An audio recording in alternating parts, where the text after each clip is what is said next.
जय शनिदेव जय श्री राम भाइयों। आज का जो हमारा विषय है कि गुप्त धन को कैसे देखें, गुप्त धन को कैसे निकालें और जीवन में गुप्त धन की प्राप्ति कैसे होगी, इसके बारे में आज हम चर्चा करने वाले, विश्लेषण करने वाले। अगर आपने चैनल को फॉलो नहीं किया, सब्सक्राइब नहीं किया तो सबसे पहले फॉलो करिए, सब्सक्राइब करिए, लाइक करिए, शेयर करिए।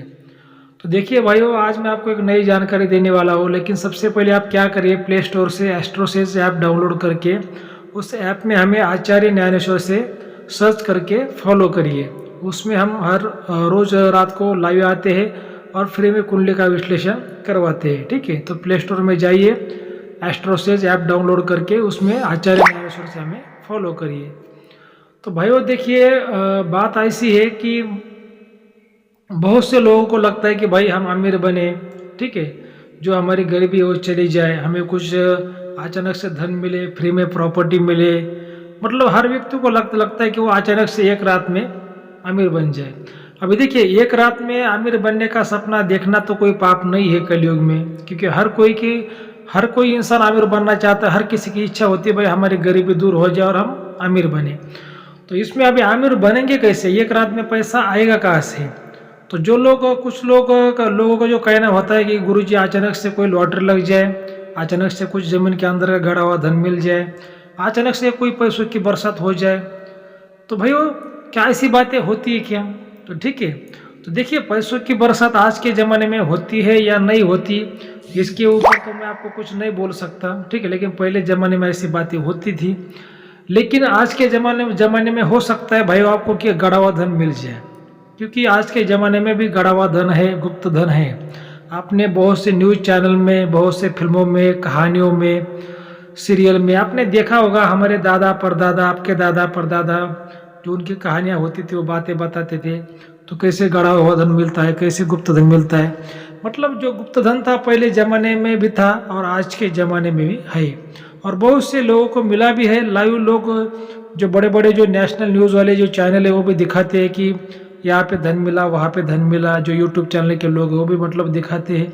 मतलब आज के ज़माने में गुप्त धन है। ठीक है, तो एक रात में फिर आमिर बनने का जो रास्ता है वो आज के ज़माने में गड़ा हुआ धन ही है। लेकिन बहुत से लोगों को क्या लगता है कि भाई जो ज़मीन के अंदर का गुप्त धन है तो ये हमें ऐसे कर्म से मिलेगा, ढूंढने से मिलेगा, मेहनत करने से मिलेगा, उसके पीछे भागने से मिलेगा, लालच करने से मिलेगा। ऐसा बहुत से, मतलब 90% लोगों को ऐसा ही लगता है।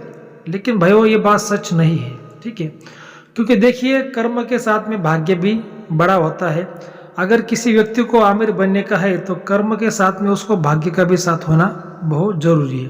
क्योंकि अगर कर्म से ही सब कुछ होता तो दुनिया में लोग दुखी नहीं रहते हैं। ठीक है, तो फिर हर कोई कर्म से ही पा लेता और सब दुनिया सुखी हो जाती।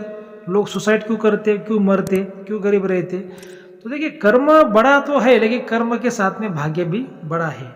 ठीक है, तो जो हमारा जो आज इम्पोर्टेंट जो 2-3 सवाल है कि भाई वो गुप्त धन को कैसे देखा जाए, कैसे निकाला जाए, उसकी प्राप्ति कैसे होगी, तो उसी पर आज हम ये जो मैं आपको जो जानकारी दे रहा हूँ, जो चर्चा कर रहे हैं उसी पर कर रहे हैं कि गुप्त धन को प्राप्त करने के लिए पहले तो आपको भाग्य का साथ होना बहुत जरूरी है। ठीक है, तो ये जो भाग्य का जो साथ होता है ये कैसे देखा जाता है? तो मान लीजिए कहीं कि किसी के घर में गुप्त धन है, खेत में गुप्त धन है, या फिर कहीं नहीं भी है, ऐसा मान लीजिए। लेकिन उस व्यक्ति को पहले तो उसकी कुंडली देखना बहुत जरूरी है कि उसके कुंडली में गुप्त धन का योग है क्या, है तो कितना परसेंट है, कितना अच्छा है, कितना बुरा है। अगर उसके पास कुंडली नहीं है तो फिर उसकी हस्तरेखा भी देखना बहुत जरूरी है। उसकी हस्तरेखा पे, उसके हाथों पे वैसा कोई योग है क्या, अच्छा है, बुरा है, क्या है, इस सब बातों को पहले तो देखना बहुत जरूरी है। ठीक है, अभी आपने देखिए इसमें और भी ऐसी बातें होती कि किसी किसी लोगों के जीवन में गुप्त धन का योग तो होता है लेकिन 50% ही होता है, तो उसका वो फायदा नहीं उठा पाते। तो देखिए भाइयों, बात ऐसी होती है कि जो आज का जो हमारा विषय कि फिर उसको गुप्त धन को कैसे देखा जाए। ठीक है, तो देखिए गुप्त धन को देखा नहीं जाता। ठीक है, ना ही गुप्त धन किसी को दिखता है। ठीक है, जो गुप्त धन पर जो टोटका होता है, जो शक्ति होती है, वो खुद बता देती है कि वो धन वहाँ पे है। ठीक है, वो धन वहाँ पे है और आप आओ उसको निकालो। योग उसकी जो टोटका जो रखवाला है, जो शक्ति है, वो खुद बता देती है। ठीक है, तो देखिए फिर आप बोलते होंगे गुरुजी गुप्त धन के ऊपर शक्ति कैसे होती है, क्यों होती है? तो देखिए पहले ज़माने में जो लोग ज़मीन के अंदर गड़ा हुआ धन रखते थे तो उसकी सेफ्टी के लिए कुछ ना कुछ वो टोटका तंत्र मंत्र करते थे। आज के ज़माने में क्या करते हैं लोग, तिजोरी को ताला लगाते हैं, पासवर्ड रहता है। अगर आपने हाथ में 2000 का भी मोबाइल है तो हम उसको पासवर्ड डाल देते हैं, पिन कोड पिन नंबर डाल देते हैं, पॉकेट को चेन लगाते हैं। अगर पॉकेट में हमारे 10 रुपये भी हो तो उसको हम चेन लगाते हैं। वैसी बात है जो पहले ज़माने में जो लोग ज़मीन के अंदर गड़ा हुआ धन रखते थे तो उसके ऊपर टोटका करते थे, भाई जिसने धन रखा है उसी मालिक को धन मिले। अगर उसके अलावा कोई दूसरा व्यक्ति धन को निकालने को आ जाए तो जो टोटका है वो शक्ति का रूप लेके उसको डराए धमकाए, उसको मार डाले, ठीक है, नहीं तो फिर उसके साथ में कोई छलावा करे। तो ऐसे वो शक्तियाँ उस पर ऊपर बिठा देते थे। अभी आज के लोगों को क्या लगता है, भाई कोई शक्ति नहीं होती, ऐसे धन तो जमीन में मिल जाएगा, खोदने से मिल जाएगा।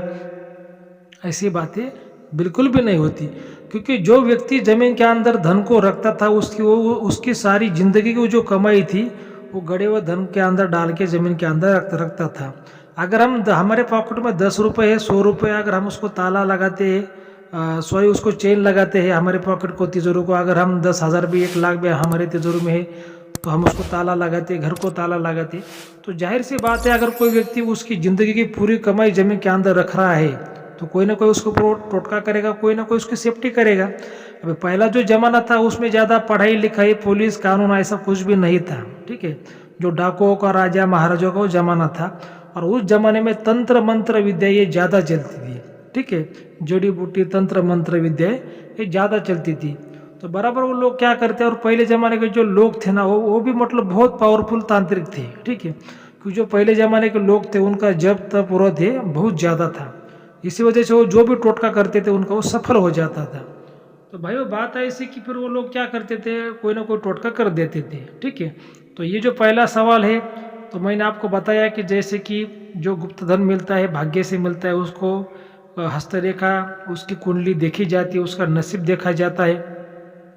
जो दूसरा सवाल है कि उसको कैसे देखे, तो ना गुप्त धन किसी को दिखता है ना ही गुप्त धन देखा जाता है, ठीक है।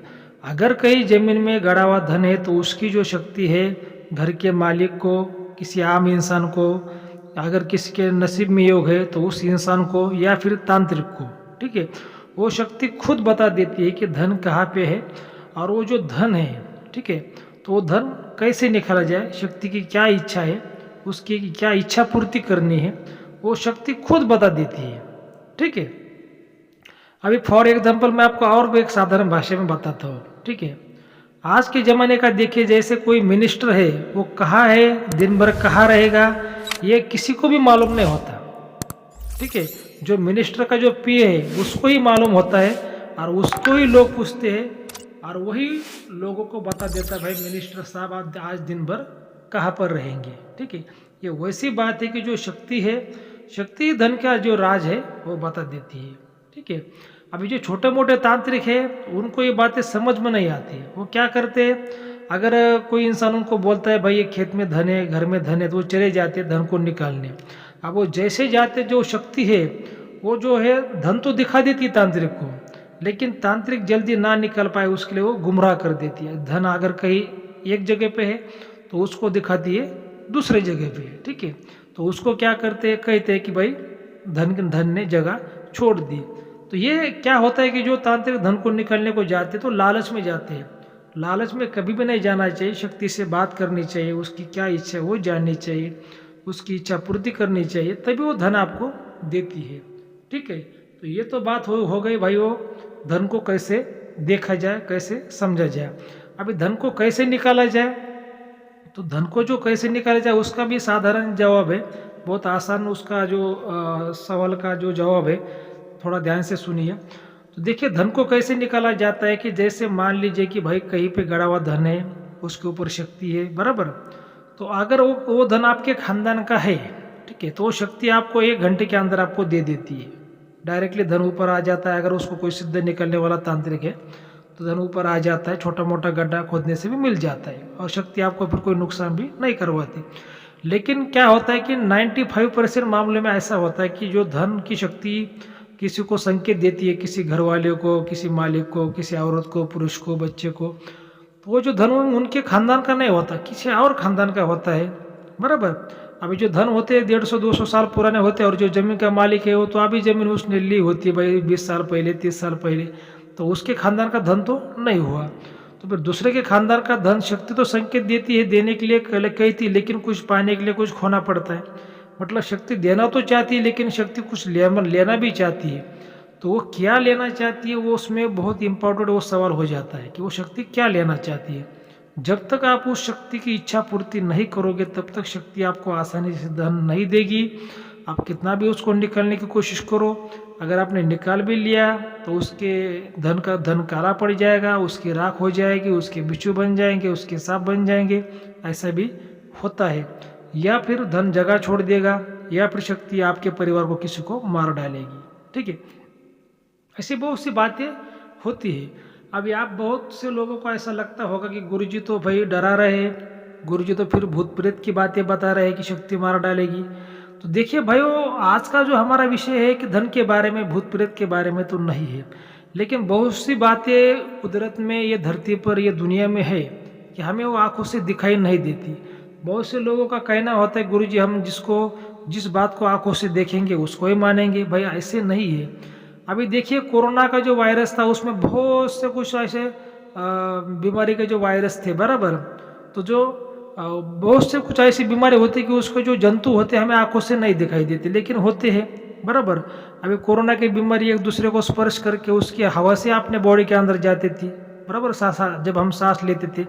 मतलब वो जो कोरोना की बीमारी हमें दिखती थी क्या? नहीं दिखती थी, तो खाली हवा से चली आती थी। अभी जो हवा पे हमारा जो जीवन चल रहा है, जो हमारा जीवन हमारा जो हवा पे चल रहा है, तो हवा भी हमें आंखों से नहीं दिखाई देती। ऐसे बहुत सी बातें कि हमें आंखों से दिखाई नहीं देती। अभी जो भगवान है, हम पत्थर में भगवान को मानते, भगवान भी हमें रियल में कभी हमने देखे नहीं है, या फिर हमें कभी दिखाई नहीं देते, फिर भी हम भगवान को मानते हैं, बराबर। अभी मेरा ये कहना, राम है तो रावण है, ठीक है। ये वैसी बात है कि भाई बहुत सी बातें है दुनिया में, लेकिन वो हमें आंखों से नहीं दिखाई देती, क्योंकि हमारी जो देखने की जो शक्ति है उसकी भी एक लिमिट है, ठीक है। अगर हम जैसे मान लो कि अगर खुली आंखों से ऐसा देखेंगे तो हमारी जो नज़र कहाँ तक चली जाएगी भाई? 2 किलोमीटर 4 किलोमीटर तक चली जाएगी, बराबर। ज़्यादा से ज़्यादा मान लीजिए कि भाई 20 किलोमीटर तक चली जाएगी। उसके आगे का हमें दिखाई देता है क्या? नहीं दिखाई देता।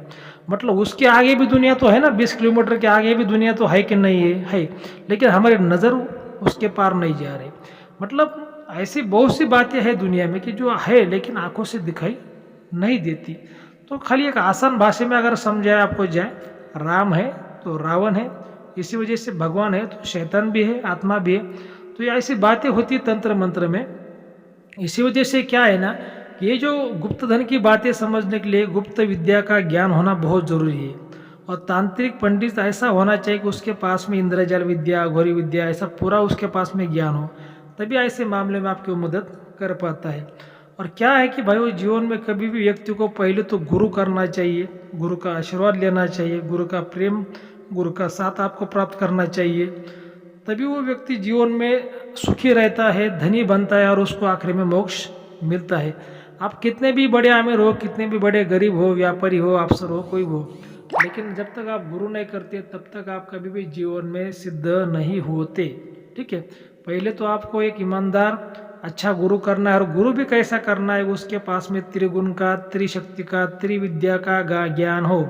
नहीं तो एक ही गुण का गुरु आपने किया, जैसे उसके पास खाली सत्वगुण का ही ज्ञान है, तमोगुण का, रजोगुण का नहीं है, तो वो आपकी बिल्कुल भी मदद उतने लेवल पे नहीं कर पाएगा। अगर तमोगुण का ही उसके पास में ज्ञान है, रजोगुण का नहीं, सत्वगुण का नहीं, तो वो भी आपकी मदद नहीं कर पाएगा बराबर से। तो त्रिगुणात्मक गुरु आपको करना है, ठीक है। मेरा कहने का मतलब ये है। तो ठीक है भाइयों, अगर आपको आज का वीडियो अच्छा लगा तो चैनल को सब्सक्राइब करिए, फॉलो करिए, लाइक करिए, शेयर करिए। धन्यवाद, धन्यवाद।